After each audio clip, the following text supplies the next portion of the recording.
दोस्तों, कहानी की शुरुआत होती है राजस्थान का एक जिला है उदयपुर, और उदयपुर का ही एक गांव पड़ता है सूरन।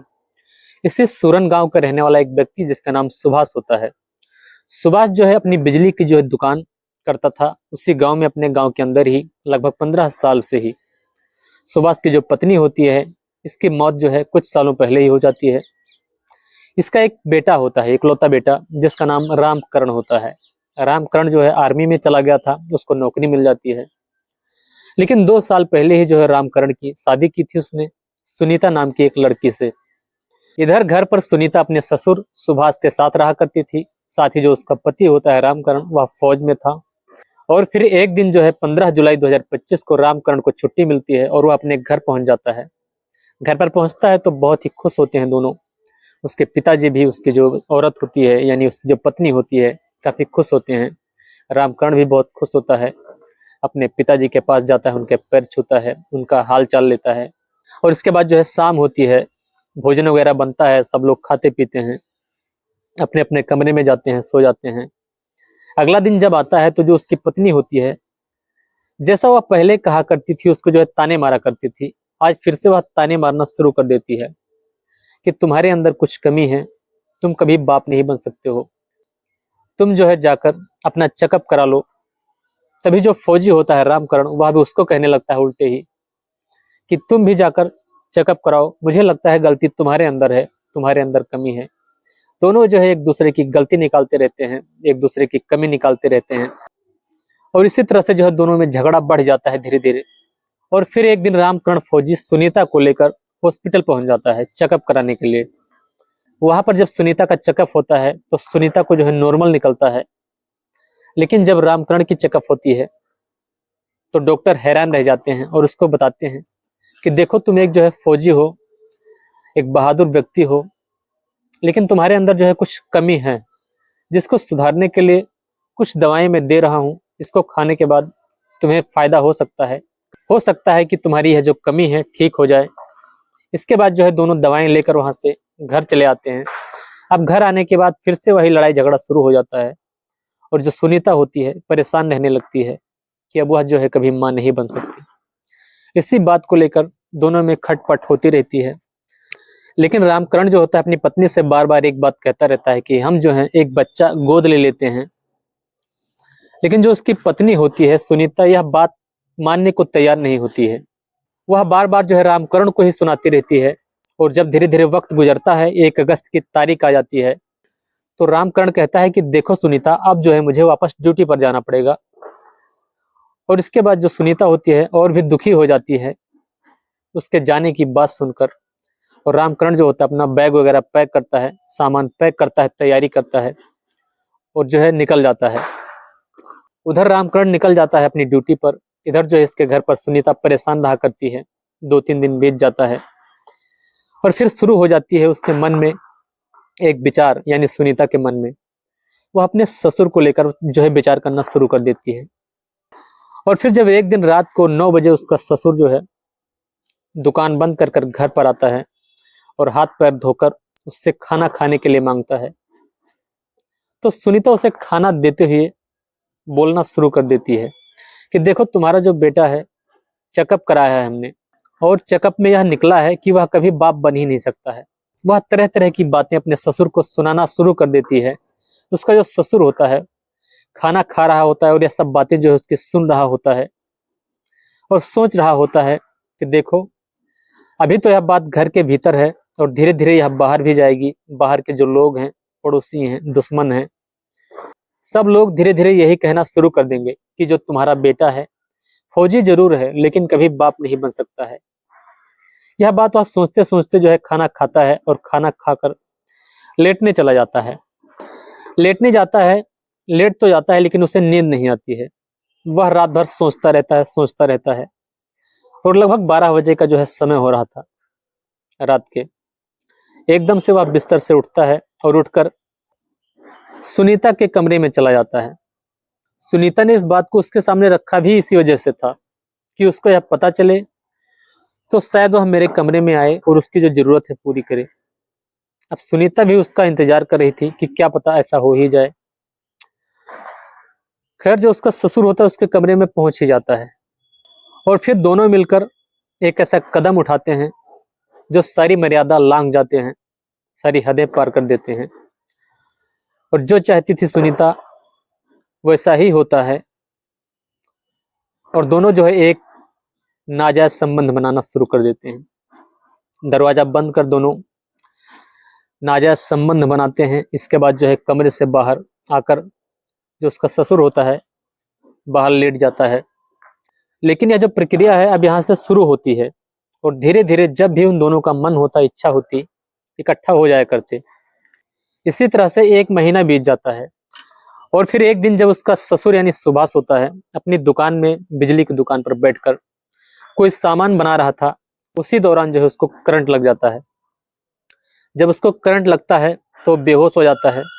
आसपास के जो लोग होते हैं दौड़कर उसे उठाते हैं, उठाकर हॉस्पिटल पहुंचाते हैं। डॉक्टर उनका इलाज करना शुरू करते हैं। इलाज करते करते फिर डॉक्टर बताते हैं कि यह जो है अब इनकी जो हालात ऐसी है कि कोई भी काम यह कर नहीं पाएंगे, अब इनके ले जाकर जो है घर पर ऐसे ही सेवा करो। सुनीता उनको वहां से उठा लाती है अपने घर पर, उनकी सेवा करना शुरू कर देती है। साथ ही उसके मन में बेचैनी सी होती रहती है कि अब उसका काम कैसे चलेगा। वह व्यवस्था करने की कोशिश करती है, विचार बनाती है और किसी के, और फिर बैठे बैठे उसके मन में एक विचार आ जाता है। वह अपना फोन उठाती है और अपने जेठ के पास कॉल करती है। उनसे बताती है कि घर में कुछ ऐसे भी काम हैं जो उससे नहीं हो पाते हैं, और उसके जो ससुर हैं उसकी जो हालात है ऐसी ऐसी है, तो अगर अपने बेटे को यहाँ पर भेज दीजिए कुछ दिनों के लिए तो ठीक रहेगा। अब उसके जो जेठ होते हैं उसके बारे में जब सोचते हैं तो उन्हें भी लगता है कि बात तो सही है, और फिर वो अपने बेटे यानी पवन जिसका नाम होता है उससे बात करते हैं। उससे बात करते हैं, बताते हैं कि ऐसी ऐसी जो है हालात है वहाँ पर, वह बीमार रहते हैं, उनकी तबीयत ठीक नहीं रहती है, तुम वहाँ पर चले जाओ, कुछ दिन रहना, उनके जो है तबीयत जब सुधर जाएगी, वह जब थोड़ा बहुत चलने फिरने लगेंगे तो जो है तुम वापस आ जाना। अब जो पवन होता है पहुंच जाता है दूसरे दिन। जब वह वहां पर पहुंच जाता है तो उसकी जो चाची थी रिश्ते में लगती है सुनीता, पहले से ही तैयार फिट होकर जो यहाँ पर बैठी हुई थी, उसे भी पता चल चुका था कि वह आने वाला है। इस तरह से वह तैयार होती है कि जो उसको आकर्षित कर सके। वाकई में जब पवन पहुंचता है तो वह अट्रैक्टिव होता है, उसकी तरफ आकर्षित होता है, और इसके बाद जो है उसे काम बताना शुरू करती है। धीरे धीरे दोनों में बातचीत भी होना शुरू होती है, और दोनों के बीच जो है नजदीकियां भी बढ़ने लगती हैं। धीरे धीरे जब 10 दिन बीतता है तो 10वें दिन जो है पवन उसकी यानी अपनी चाची के कमरे में रात के 11 बजे प्रवेश कर जाता है। हालांकि इन दोनों ने पहले ही यह सब बातचीत फैसला कर लिया था इन 10 दिनों में, और दोनों एक दूसरे को लेकर राजी हो गए थे। अब अंदर पहुंचता है वह, और फिर से जो है सुनीता एक बार अपने रिश्ते को शर्मसार करती है, और फिर से वही कदम उठाती है जो इससे पहले अपने ससुर के साथ उसने घटना को अंजाम दिया था। इसी तरह से इनका भी अब सिलसिला शुरू हो जाता है, और जो ससुर होता है उसको पता नहीं चलती है बात। हर तीसरे चौथे दिन जब भी इन दोनों की इच्छा होती, दोनों इकट्ठा हो जाया करते, और धीरे धीरे जो है बात बाहर भी पहुंच जाती है, पड़ोसियों को भी पता चल जाती है। जब पड़ोसियों को यह बात पता चलती है तो वे भी इनसे बातें करने लगते हैं, पवन और सुनीता से, इसके बारे में। लेकिन यह जो इनको अनसुना कर देते हैं, इन पर ध्यान नहीं देते हैं। अब धीरे धीरे वक्त बीतता है, दिवाली की तारीख नजदीक आ रही थी, और 20 अक्टूबर 2025 को जो रामकरण फौजी होता है इसको वहां से छुट्टी मिल जाती है दिवाली के लिए। अब यह अपने पत्नी को जो है फोन कर देता है कि उसको छुट्टी मिल गई है, वह घर पर आ रहा है। रामकरण फौजी जो है उधर से चल पड़ता है, शाम होते होते अपने घर पहुंच जाता है। अब जब रामकरण अपने घर पर पहुंचता है तो अपने पिताजी के पैर छूता है, उनके हालचाल पूछता है, साथ ही अपने पत्नी के भी हालचाल पूछता है। और इसके बाद जो है अचानक ही पवन भी आ जाता है वहां पर। पवन से भी पूछता है उसके हालचाल, और बताता है कि देखो पवन, तुमने जो मेरे पिताजी की बहुत सेवा की है, मैं बहुत खुश हूँ। बड़ी तारीफ करता है उसकी, बड़ी प्रशंसा करता है। इसके बाद जो है अंधेरा होता है, खाना वगैरह खा के लोग अपने अपने कमरे में जाकर सो जाते हैं। तो सुबह जैसे ही होती है तो अचानक ही उसके पेट में दर्द होने लगता है, यानी सुनीता के, उसकी तबीयत खराब हो जाती है। जब उसकी तबीयत खराब होती है तो रामकरण उसे लेकर हॉस्पिटल चला जाता है। हॉस्पिटल ले जाता है तो महिला डॉक्टर उसके चेकअप करती है सुनीता की। अब डॉक्टर जो है रामकरण को खुशखबरी देने लगती है कि तुम बाप बनने वाले हो। रामकरण यह सोचकर चौंक जाता है कि उसकी तो चेकिंग हुई है, वह बाप कभी बन ही नहीं सकता और वह इतने दिन से बाहर रह रहा है, घर पर था ही नहीं।